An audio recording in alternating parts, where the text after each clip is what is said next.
What do you think? Is this a global shutter or a rolling shutter? Listen, if you chase global shutters exclusively, you will stunt your growth as a filmmaker. And here are a bunch of projects that I've shot on a variety of sensors, many of which are rolling shutter.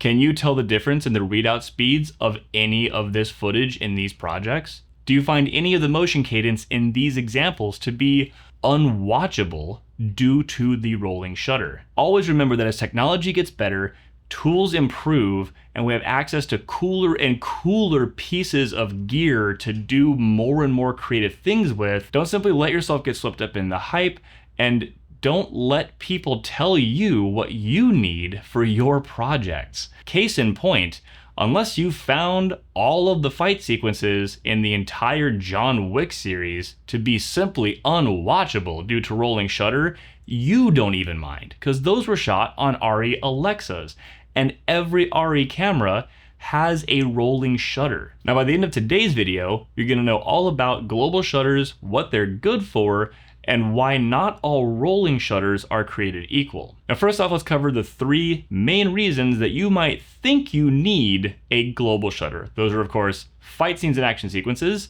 flickering lights, and the dreaded jello effect that you get from a rolling shutter during things like whip pans. Now, before I jump into debunking and admittedly supporting some of those things, let's visit the Banister of Doom to see exactly what a rolling shutter looks like and how a global shutter negates or compensates for that inherent issue. You can see on the screen here from the text which camera is which when we're doing a slow and a fast pan, and the most important thing to note here is that 1, a rolling shutter effect is less noticeable on a wide angle lens and much more pronounced on a tight lens.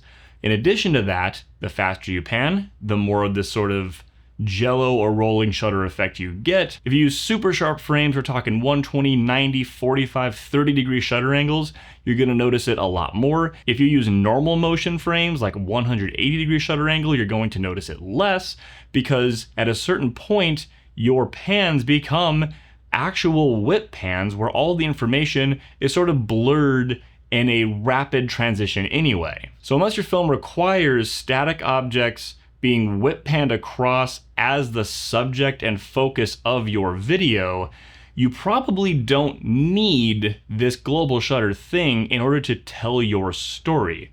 There are, of course, outlier situations. There are some sensors that are much worse than others, and admittedly, I wouldn't want to put a super long lens on a camera like the Pocket 6K and go chasing around an action subject, especially if they change directions in the frame.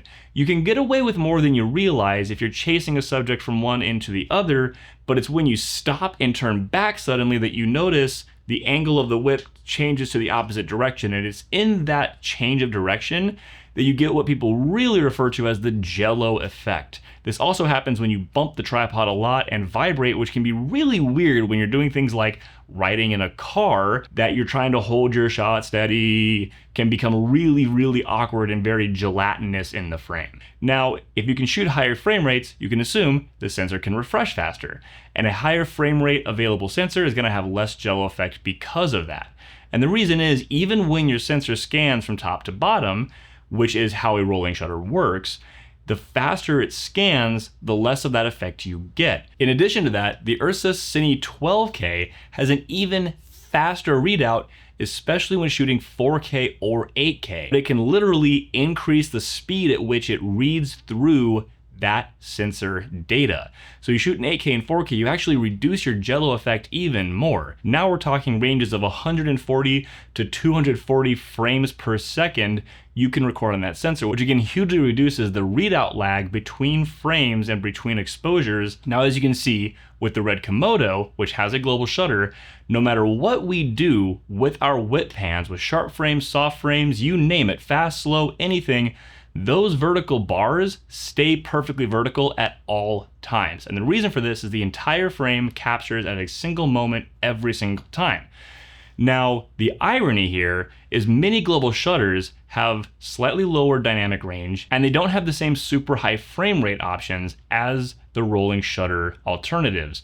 You also don't have access to the kind of slow-mo that you would like to be able to have access to make use of that really cool motion that's refined. And unless you're recording Whip Pans the movie or an entire documentary made of just rolling car footage of fence posts, you probably don't need global shutter to tell your story. Readout speed is more important than a simple checkbox as to whether or not it's global or rolling. Knowing how to master the tools you already have access to and understanding when to invest in a piece of equipment versus renting one for a particular shoot is the most powerful thing you can do as an owner-operator in this industry. So when do you need global shutter? Well, I would say fight sequences are out. Yes, there are some rolling shutters that are so bad that you do need something faster, but since so many action movies are already filmed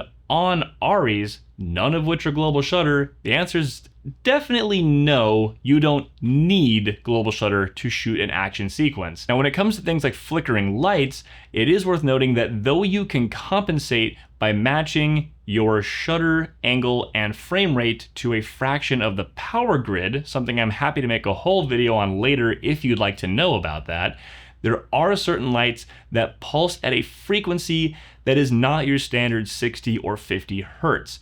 When that happens, a global shutter can save you from having that dreaded rolling, flickering look in your shot. However, if you have a rolling shutter and you're filming something refreshing at 60 hertz, you can see immediately with those lines or that pulsing that you're off. With a global shutter, it's not as obvious and you have to just know. So when you hit record, instead of getting a pulsing, flickering, horizontal series of lines that you immediately know are off, the frame will simply slowly change exposure or slowly change color, which becomes super hard to color grade and fix after the fact.